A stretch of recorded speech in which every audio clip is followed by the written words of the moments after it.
Hello everyone, how are you doing? This is MD Tech here with another quick tutorial. In today's tutorial, I'm going to show you guys how to either turn on or off the background intelligent transfer service on your Windows 11 computer. So this tutorial will apply for other versions of Windows as well, such as Windows 10, Windows 7, and Windows 8 too.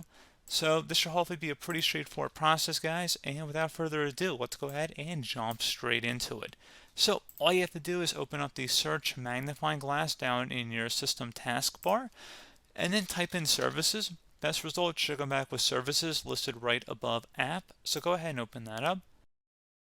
You want to now go and locate the background intelligent transfer service here. So I'm going to make the screen a little bit wider and you can see it's listed right here. So go double click on that. Set startup type to disabled. If service status says running, select the stop option and then select apply. Okay. That's if you want to turn it off. If you want to turn it on, double click on it. Startup type, set that to automatic. And if service status is stopped, you want to start it. And in my case, we'll probably just have to restart our computer and actually would be able to start automatically at that point. So since we can't actually start it at this present time, we'd have to just restart our computer.